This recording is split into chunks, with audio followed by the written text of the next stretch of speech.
أعوذ بالله من الشيطان الرجيم بسم الله الرحمن الرحيم الحمد لله أفضل الصلاة وأتم التسليم على سيدنا محمد وعلى آله وأصحابه أجمعين أما بعد السلام عليكم ورحمة الله تعالى وبركاته. Аяулы, hürmetli kardeşler, İnşallah bugün nasihatımız болайық. Аллаху Тааланың дінінің yolunda білім алмақтың ақынан. Пайғамбарымыз саллаллаху алейхи ва саллям айтқан, ол білім алмақ мұсылманға да, мұсылман қатынға да борыш деген. Пайғамбарымыз саллаллаху алейхи ва саллям айтады, кім дейді яһанамның отынан сақланған адамның жүзіне қарамаға сүйсе, сол адам мұталімнің бетіне қарасын деген. Мұталім деген ислам дінінің оқимын деп медресе болсын, университет болсын, сол затқа оқитаған адамға мұталім деп айтады. Сол адамның жүзіне қарасын дейді. Неге туылды? Ол адамдар яһанам отынан о жолда жүрген шақы, олар яһанам отынан ерек боладылар, hem сақланадылар.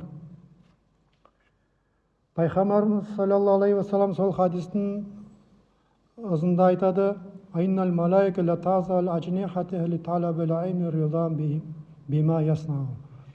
Малайкалар дейді разы болып сол адамға яс болсын, яс үлкен болсын, ислам дінін білемін деп оқып жүрген адамға дейді разы болып қанатларын төсейді дейді.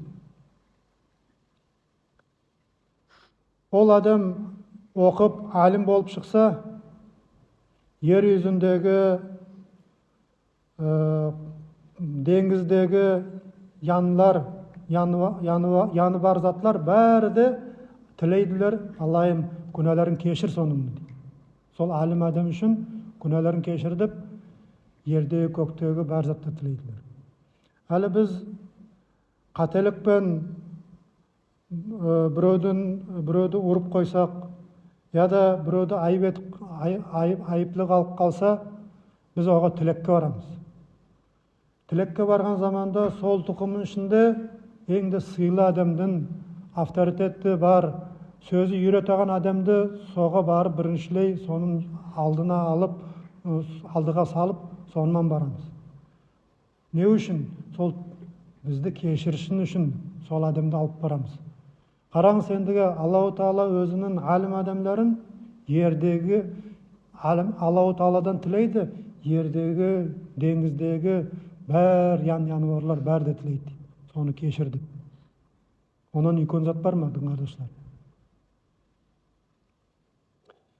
Алим адаммен бұлай намаз қылып, оразасын тұтып жүрген адамның екеуін дейді теңлестірген заманда, кеште қараңғыда ай толған заманда қайтып ярқырайды. Юлдызбан айман тең, олардың екеуін ярқылары тең бола ма? Болмайды. Айдықы япты ярық болады. Міне сөйтіп дейді артық болады алим адам Аллаху Тааланың алдында. Неге туылды? Иннал улама варисатул анбия. Алимлер дейді пайғамбардың варислері. Варис деген ондан соң қалдыраған наследниклар. Пайғамбарымыз саллаллаху алейхи ва саллям бәр пайғамбарларды олар өздерінен соң қалдырмаған, бір ақша да қалдырмаған, қала үйлер де қалдырмаған, олар қалдырған ілмі, білім қалдырған. Кім дейді білім алған болса, сол дейді толы кепті пайғамбардың дейді наследствосын алған кімік болады. Ибн Масуд разияллаху анху айтады: "Манхуман ла яшбаани талибул илм." Екі адам дейді тоймайдылар дейді бұл дүнияда. Солардың біреусі дейді алим адам дейді, екіншісі дейді бұл дүнияда дейді бай адам дейді.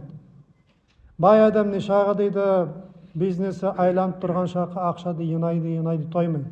Алим адам дейді ilmді оқиды, біледі, басқа кітапты құтарса, басқа кітапқа шығады, мұны сөйтіп дейді, екеуі де тоймайдылар.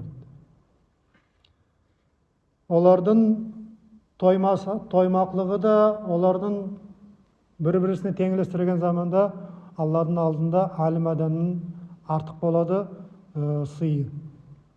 Құранда айтады: «Иннама яхшалла мин ибадихил улама». Керті кепті дейді, Аллаху Тағаладан қорқатағанлар ол алимлер дейді. Не үшін? Неге десе, алим адам Аллаху Тағаладың сыпатларын біледі.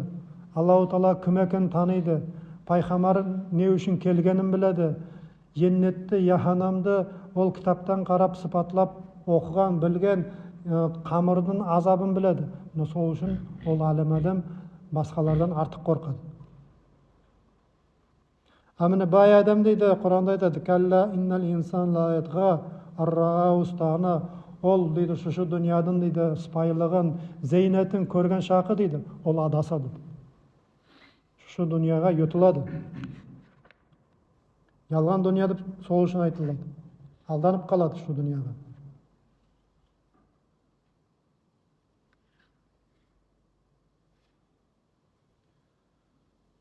Пайғамбарымыз саллаллаху алейхи ва саллам ант етіп айтады өзімен: «Ма мин мутааллими яхталифу илал бабил алими илля катабаллаху лаху би кулли харфин ва би кулли қадамин ибадаты сана». Мутаалим адам дейді, оқушы, дін жолында оқитаған адам, бір алимнен бір алимге жүрген шақы дейді, білім алам деп. Соның дейді, әр абытына, әр арпына, арп деген букваларына Аллаху Тағала дейді, бір ел Аллаху Тағалаға құллық етті деп жазады. Біз бұл дүнияда бір ел тоқтамай құллық етіп болмаймыз. Бір кеше ұйықламай қалсақ, Аллаху Тағалаға құллық етем деп, сонан соң сол бізге сау елгі болады. Міне тоқ үзбей кешесінде Аллаху Тағалаға құллық етіп, күндізінде ораза тұтып, білім алаған адам, міне сөйтіп әр абытына, әр арпына соншағы сауап жазады Аллаху Тағала. Аллаху Тағала дейді, сол адамға дейді: «Баналлаху би кулли қадамин мадинати фил жанна». Әр абытына Аллаху Тағала дейді, еннетті Аллаху Тағала үлкен қалалар түзеді. Біз бұл дүнияда бір үй салсақ өктемсейміз, екі қат үй салсақ өктемсейміз. Ама қиямат күн барған заманда қамырымыз қап-қараңға, аряғындағы яханамна еннет бекенді білмейміз. Муталим адамға Аллаху Тағала дейді, еннетте дейді, үлкен дейді, қалалар түзеді. Біз қалай сүйеміз? Моретін шетінен үй алмаға, ару тур болатаған городтардың ішінен өзімізге квартира алмаға алай сүйеміз. Онан 1000 қайтам артық болады муталимлердің үйлері еннетті. Бір үйді салмайшы. Әр абытына соншағы үй салады. Соншағы үй салған заманда үлкен қала болады.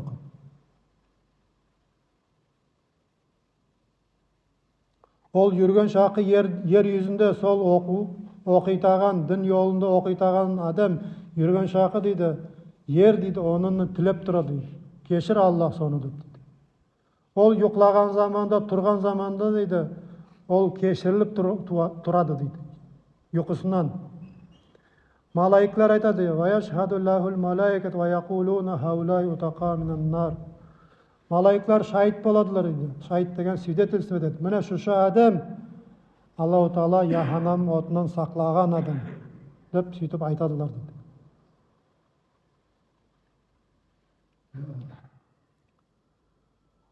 Бір кәрі Ибн Сирин айтады: «Мен дейді мешітке кіргенім дейді. Сол мешітте екі халқа көрдім. Халқа деген дөңгелек. Бір дөңгелекте отырып, зікір етіп, Аллахты ескере тұрған болады, дуа етіп.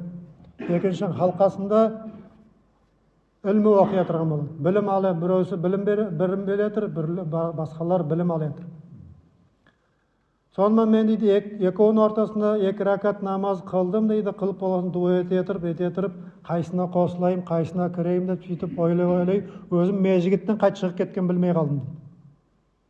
Сонымен қайтып кірмедім дейді, барып үйге бардым, сонан соң кеш болды, яттым, ұйқымда кешеде дейді түс көрдім дейді. Түсімді айтты дейді маған дейді. Sen дейді мешітке кірген заманда екі халқа көрдім дейді, екі дөңгелек. Біреусінде дейді Аллаху Тағала сүйсе дейді олардың дуасын қабыл етеді, сүйсе дейді етпейді дейді.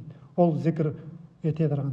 Ама дейді екіншісінде дейді сен дейді табаратың Жабраил алейхиссалам. Ангел Жабраилді сен сонда дейді сонымен бірше білім алар едің. Көресіз бе? Білім алған жерде Жабраил алейхиссалам болады сонда. Әр медреседе, әр университетте Жабраил Аллаху Тағала сөйтіпті Жабраил алейхиссаламға сөйтіп құдырат береді, сонда олтырмаға, сонда берекет ниеймаға.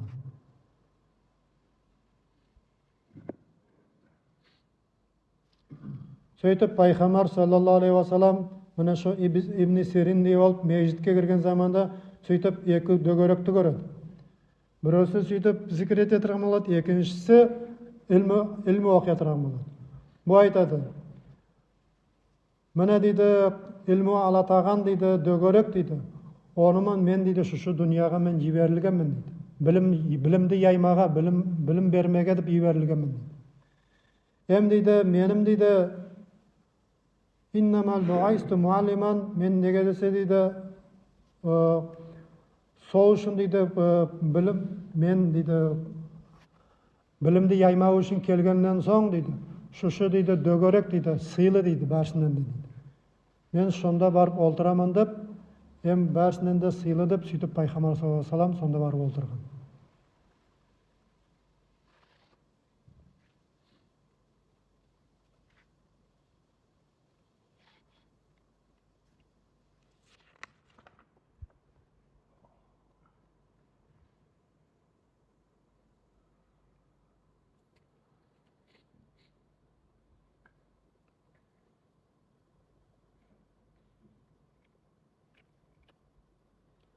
Пайғамбар саллаллаху алейхи ва саллям айтады: "Ма убидаллаху бишайин афдал мин фиқхи фиддин. Лифақихи вахидан ашадду ала шайтан мин альфа абидин." Пайғамбар саллаллаху алейхи ва саллям айтады: "Бір абид дейді. Бір абид деген Аллаху Тағалаға құлдық ететінler дейді. Солардың біреуі де дейді, маға дейді, Аллаху Тағалаға дейді, жуық болаяқ болып күшлі құлдық етпеген дейді. Солардың біреуі де дейді. Солардан бәрсінен де сол Аллаху Тағалаға құлдық ететінен артық дейді. Афдалу мин фиқхи фиддин. Кім дейді фиқхи бір дейді вопросты кітапқа қарап соны шешсе дейді, соны кітапқа қарап. Сол Аллаху Тағалаға дейді артық дейді. Нишағы ел Аллаху Тағалаға ибадат еткеннен дейді. Неге туылды бір фақихты екпақ дейді шайтанға ауыр дейді 1000 абидті екқаннан дейді. 1000 абидті оға еңіл абид деген Аллаху Тағалаға құлдық ететаған ілмісі жоқ, намаз қылады, ораза тұтады, мұсылман адам, оға соншаға 1000 адамды дейді енап соларды алдатпаға тыныш дейді. Бір фақих, бір алим адамды дейді маға алдатпады. Ол оны шайтан алейхи ланат ол айтады. Неге туылды дейді, не үшін шайтанға ол дейді алим адам сөйтіп те қиын болады оны састырмаға. Инна ликули шейн имад. Неге туылды әр заттың дейді тіреуі болады. Әр заттың тіреуі болады. Ва имаду дини фиқ. Ислам діннің дейді. Ислам діннің дейді тіреуі дейді, ол фиқхи дейді. Фиқхи деген шариат кітап. Кім дейді, кімге дейді шариат кітап сөйлейтін болса, кім сонда соға қарап соны шешетін болса, сол адам дейді ислам діннің дейді тіреуі деп sayılады. Ол алим адам. Міне мешітте міне шу 4 тіреу бар. Соның біреусін тайдырса, ол көп заман қалмай уже патолог ярылып түседі. Сөйтіп алимлер де солай. Ислам дінді сөйтіп етеділер, көтереділер. Сасаяқ адамды састырмайды. Әлі көбісілер балалары 9-шы класты біткен заманда, 11-ді біткен заманда олар бәрі де үйермесе шушы дүниядың ілмісін алдырмасы еділер. Оларға айтсаң, сен медресеге үйерсең, исламский университетке жіберсең, ай біріншілер айтады, бала бармайық дейді, екіншілер ол кім болып шығайық дейді. Ол адам дейді өзінің әйелін сақламаға керекші, сөйтіп сылтаулайдылар. Міне сөйтіп алдыңғы алимлердің заманында біліммен мал біреулер мал артық деген дейді, бізге әлі айтқандай бизнес артық дейді. Қолыңда ақша бар болса, бәретте түзеледі, бәретте келеді деп айтады. А біреулер айтады, білім артық дейді. Сол заманда солар бір-бірісін озып, бір-бірісіне дәлел әкеле алмай, сонан соң олар келеді, Ибн Аббасқа жібереді бір адамды. Бар сен дейді, Ибн Аббасқа бар, сен сондан біл дейді, қайсы артық болды? Ілімі артық болды ма, яда бизнес артық болды ма? Сонан соң Ибн Аббастан сол келген адам сұрайды, Ибн Аббас айтады, сен оларға айт дейді, ілімі артық деп айт дейді, білім артық деп айт дейді. Онда ондайлар бар уже айтатанлар дейді. Сен маға дейді, незат бір дәлел сама айтшы дейді, соларды дейді аңлатпаға. Ару айтаймыса дейді. Ілімі дейді наследство болады, пайғамбарлардың наследствосы болады. А міне мал дейді, байлық дейді, ол фараондардың наследствосы дейді. Ілімі сені сақлайды дейді, білім. Малды сен сақлайсың дейді. Көп ақшаң болса, сен оны үйге сейфқа саласың. Оның да көп болса, оны банкқа саласың.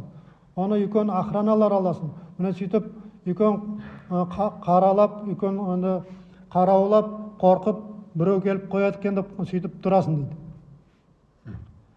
Ілімі дейді беріледі тек сүйіклі құлына дейді, Аллаху Тағаладың дейді. Дейді байлық дейді, Аллаху Тағала сүйген құлына да береді, сүймейтін құлына береді. Бөтен дейді, ол дейді байлықты береді дейді, ол дейді сүймейтін құлына дейді. Әлі дүния қараңызшы, байлық кімнің қолында? Байлық Аллаху Тағала көбісі, Аллаху Тағала сүймейтін адамдардың қолында.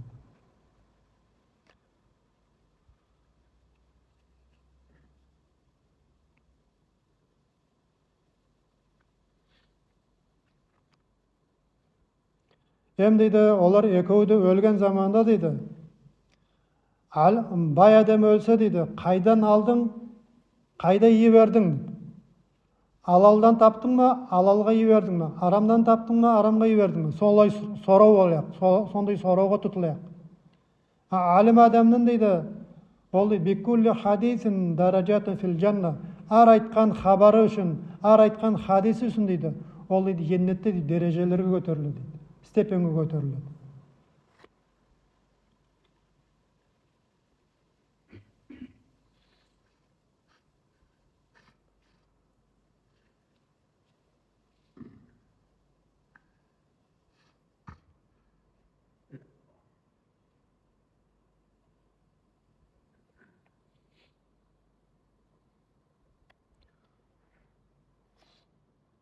Peygamberimiz sallallahu aleyhi ve sellem айтады, İnna Allah la yarfa'ul ilma biqabdil yaqbizu.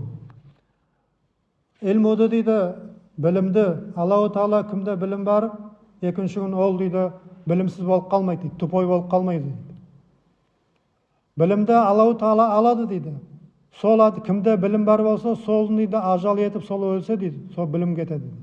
Сонымен сөйтіп құтылады.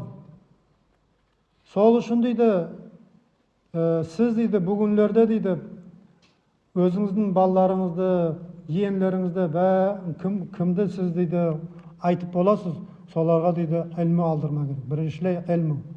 Ол адам дейді мешітте ішлемесе де, медреседе ішлемесе де, басқа жерде ішлеген заманда ол адам дейді біреуге зиян етпейді. Біреуді алдатпайды дейді. Ол бизнесте болса, бизнесмен оны ұрмайды. Ол басқа жерде болса, оны дейді, онан ұрламайды дейді. Неге туылды? Біріншілей дейді, ол дейді тақуалы болады. Аллаху Тағаладан қорқу артық болады. Бізге біріншілей сол керек.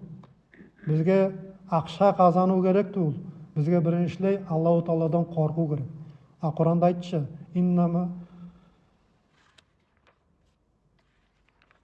İnnema yaxşallah min ibadihil ulama деген. Керті кепті Аллаху Таладан қорқытағандар алимлер дейді. Соғырды біріншілей біз ілміді білдірсек балдарымызға. Сонан соң біз бұл дүниядан өліп кетсек те, янында қалмасақ та, ол бала саспайды. Әлі Алла шүкір көп ерлерде медреселер бар. Москвада, Уфада, Дагестанда нешағы біздің айтылынған медреселеріміз бар. От сонда біз жібермей керекпіз балаларымызды оқымаға. Нешағы класслар бар. Бір класс, екі класс 11 отырадылар, 9 отырадылар. Олар бәрде кеткен заманда солардың арасында елда біреу сама исламский университетке түсеме? Яда медресеге. 5 жылда, 10 жылда бір бала шығады. Соның өзінде де пайда болады, Аллаға шүкір. Жылда бір бала, қайта ауылдан жылда бір бала түсетаған болса, жылда бір бала бізге алим болып келеді. Біз 10 жыл соға ішлесек, 10 жыл бір бала ебермеге. Бізде уже 20 жылға уже бізге әр орамымызда алим адам болады. Әлгі заман дейді, алдыңғы заманлардай туыл. Алдыңғы заман амал етектен артық болатан еді ilmu алмаға. Ilmu алғаннан, білім алғаннан амал етпеге. Өзің білгеніңді соға келісіп жүрмеге, сөйтіп жүрмеге сыйлы болатан еді. Әлгі заман дейді. Әлгі амалдың заманы ту дейді, поступок ететан. Әлі дейді, ilmu алатан заман. Аллаху Таала бізге тауфиқ берсін, я Алла. Аллаху Таала біздің көзлерімізді ашсын, жүрегімізді ашсын. Екі зат дейді, адамда екі зат бар. Сол дейді, Аллаху Таала сол затқа дейді, тауфиқ бермесе дейді, оға насип бермесе соны, ол адам саса дейді. Біреусі дейді, көзін ашық қарамаса дейді. Екінші дейді, жүрекпен қарамаса дейді. Егерде оның екі заты да көзі де яуық болып, bu dünyaya batkan bolsa közüdür. Yüreği de batkan bolsa, ol adamdan bu dünyada paydası var. Ahiratta birinci ahiratga barayak, birinci abatımız ne dedi? Yan alayaktın aldığında. Sondan bastap ahir kıyamet günge deyim oğa payda yok. Esselamu aleyküm ve rahmetullahi teala ve berekatuhu.